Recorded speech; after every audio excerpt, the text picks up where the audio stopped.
Now, some very, very sketchy details reaching us here at Sky Centre. Important enough to bring to you, though, at this early stage.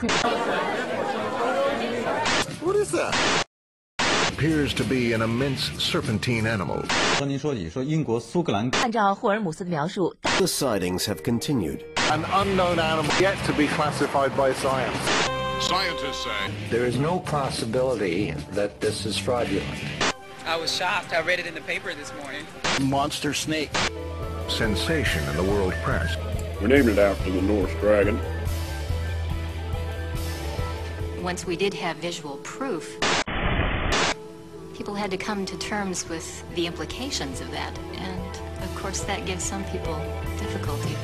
The best science can do is say, we don't know.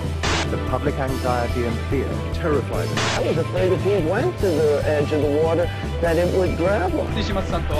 From the beginning, the Pentagon feared that we would encounter enormous difficulties coping with something that was so beyond our frame of reference or experience. 2 years after their momentous discovery, anxiety grew. Nowhere had we seen more suspicion. It was during this period of intense anxiety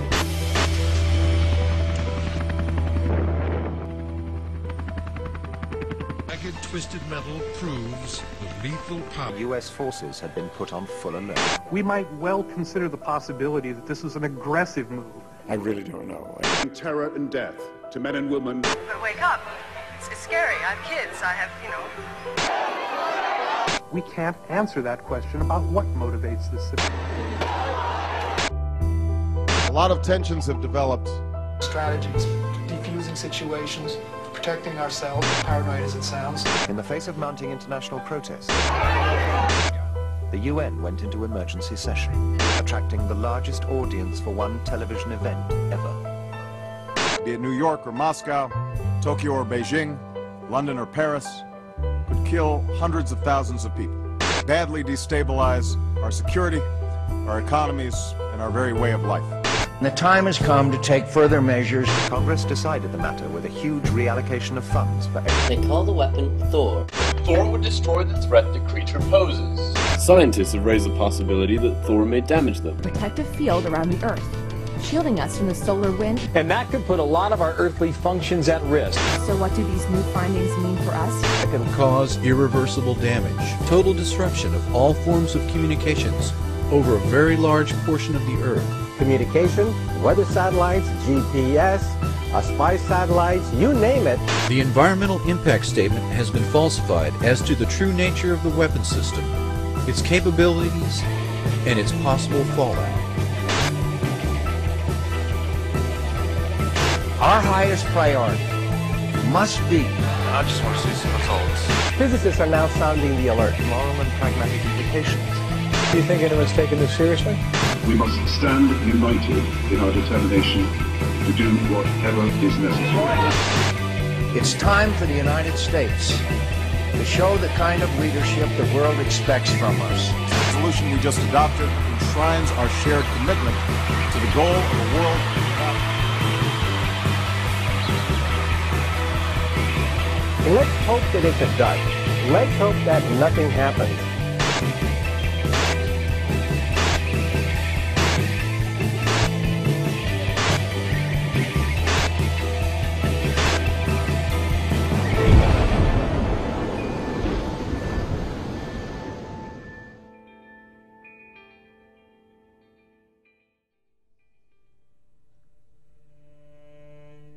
According to Norse lore, the mighty Midgard serpent grew so big it was able to surround the entire earth and grasp its own tail. On its release, the world would end. Ragnarok is the equivalent of the apocalypse in Norse lore.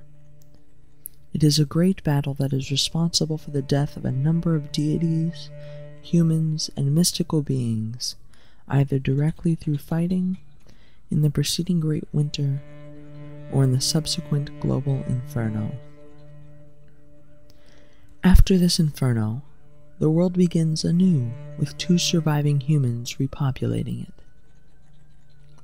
What would be the equivalent of this in our modern world? One answer is a lack of security and anonymity on the web. If we scale this down to the user level, the biggest catastrophe that would require the user to start anew after a complete and utter disaster is a lack of security and a subsequent unveiling of passwords, credit card data, usernames, emails, phone numbers, and anything else stored in databases online. What we are going to expose today is the biggest overlooked security flaw on the web and reveal our response to this problem. Now we access a login form, and we break into there using a specific hacking technique. Using this technique, we gain access to the first account. In the database we can see that there's a user ID, a non-encrypted username, and an encrypted password for the first user. Using a little bit of JavaScript, we can see what the password is because it's stored in a cookie. There is the password.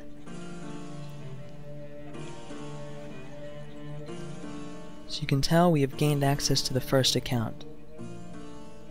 Now as you can see below it, there is a plain text password. That's the account we want.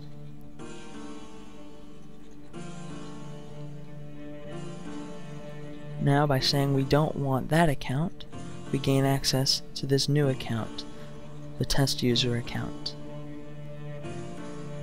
And there's the password. This is Ragnarok. The problem is prevented from the beginning using secure encryption. 3 forms: user ID, the username, and the password. When you have an unencrypted password, it is extremely vulnerable to any sort of attack. With an encrypted password, it can still be broken, but it is much more difficult. We believe we have created the first viable hack-free system entitled Cascading Encryption that prevents anyone from decrypting or cracking the algorithm without the primordial data. Now, with the username, we first encrypt it using the SHA-1 algorithm. We use that as the key and encrypt the username using the Ragnarok Encryption Protocol, which uses the advanced encryption standard. We then reverse the characters and append the original username to the string. We reverse the characters again, encrypt the username using the SHA-1 algorithm, use that as a key, and keep repeating until it has been completed 14 times. This level of encryption is unprecedented. Now for the passwords.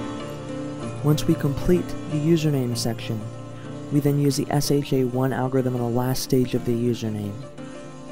We use that as the new key, encrypt the password using the Ragnarok Encryption Protocol. We reverse the string and append the original username to the password. That is what makes it cascading encryption. We use the original username in the password. We also use it in each stage of the encryption of the username. Now we reverse the string and make the key again by encrypting the password with the SHA-1 algorithm. It is impossible to decrypt it. Cascading encryption, simply put, takes at least one original piece of data and uses that during each step of the encryption process, thereby making decryption impossible without the original data. This means that it matters not if a user gains access to the source code, because it cannot be decrypted, because it cannot decrypt something it does not know. Now the other reason is that the principal characters we see on the screen can be represented with numbers. The only characters we can see range from values 32 to 126. This encryption method extends far above and below these numbers. If we create a symbol with the number 947, the protocol will keep altering the number until it is human readable. 947 turns into 65. Capital A is now equal to capital A, but 947 is not 65. Because it is impossible to know which capital A is 65 and 947, the original encryption string is lost forever.